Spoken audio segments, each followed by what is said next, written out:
राधे राधे। जैसे कि हम सब ने अपने घर में लड्डू गोपाल और राधा रानी को विराजित किया है, तो उनको सिर्फ विराजित नहीं करना, उनकी केयर भी करनी है।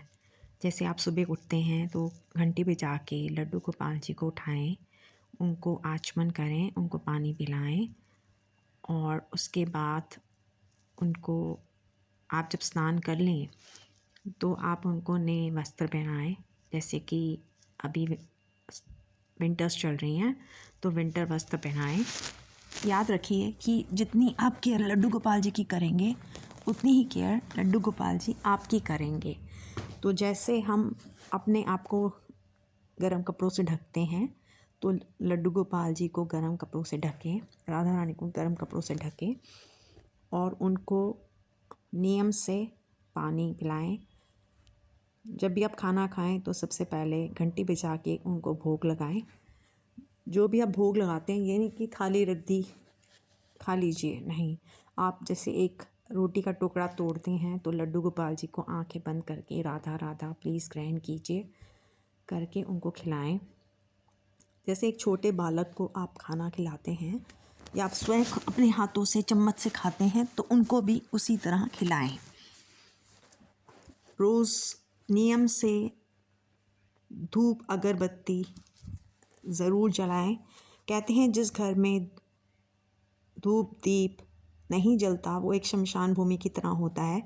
तो मेक श्योर कि एटलीस्ट दिन में 2 बार तो ज़रूर सुबह और शाम को अवश्य करें।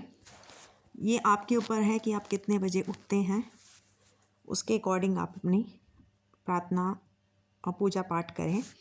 और जब भी आप शाम को कुछ खाने लगते हैं तो सबसे पहले लड्डू गोपाल, राधा रानी और सभी देवी देवताओं को मन से ऑफ़र कीजिए, उनको खिलाएं और फिर उसको प्रसाद के रूप में ग्रहण कीजिए।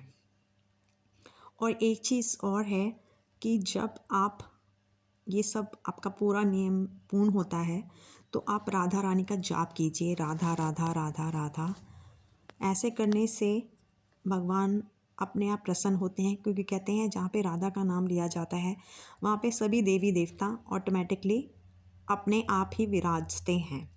और जब आप सोने लगें तो सबसे पहले उनके लिए बिस्तरा बनाएं, बिस्तरे पे गद्दा रखिए, उनके लिए तकिए रखिए और उनको प्यार से, जैसे एक छोटे बालक को हम सुलाते हैं वैसे प्यार से उनको सुलाएं। दोनों को जब आप सुलाते हैं तो उनको नमन कीजिए।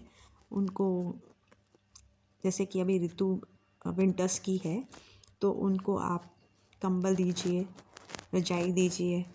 उनको ऐसे ढकिए जैसे उनको कहीं ठंड ना लगे। और कभी भी मंदिर में कुछ खाने को ना रखिए, क्योंकि उससे क्या होता है कि चूहे अपने आप रात को भोग लगाने आ जाते हैं, जो कि ठीक नहीं है।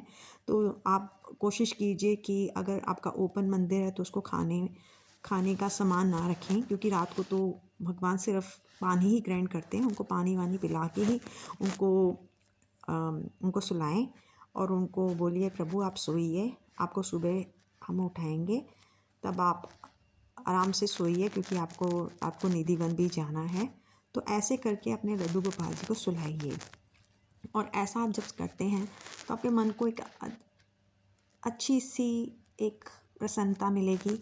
ऐसा करने से आपको एक अंदर से लगेगा कि हाँ भगवान आपके साथ 24 घंटे हैं, तो आपको चिंता करने की ज़रूरत नहीं है। और हाँ, राधा रानी का, कृष्ण जी का जाप ज़रूर कीजिए। और हमेशा जब भी उनको उठाएं तो घंटी बजा के उठाइए, खाना खिलाए तो घंटी बजाइए। तो जितनी बार अपने घर में आप घंटी बजाते हैं, कहते हैं नेगेटिव एनर्जी उतनी चली जाती है। और जैसा कि आप सबने नोट किया होगा कि हम जब कृष्ण जी को नहलाते भी हैं तो भी हम उनसे पहले बोलेंगे प्रभु आप कौन से वस्त्र पहनना चाहेंगे। और अगर आपके दिमाग में कोई वस्त्र चल रहे हैं तो उनको अवश्य वस्त्र धारण कराएं। और हो सके तो उनको इत्र उनके कपड़ों पे लगाएं, उनके ऊपर नहीं लगाएं, उनके कपड़ों पे लगाएं। आशा करती हूँ कि लड्डू गोपाल जी की आप विंटर्स में अच्छी तरह सेवा कर रहे होंगे। और अगर कोई भी क्वेश्चन आपको हो तो आप कृपया करके कमेंट में लिख सकते हैं। होप आपको मेरे वीडियोस अच्छे लग रहे हैं। राधे राधे। अपना ध्यान रखिए, लड्डू गोपाल जी का ध्यान रखिए, राधा रानी का ध्यान रखिए।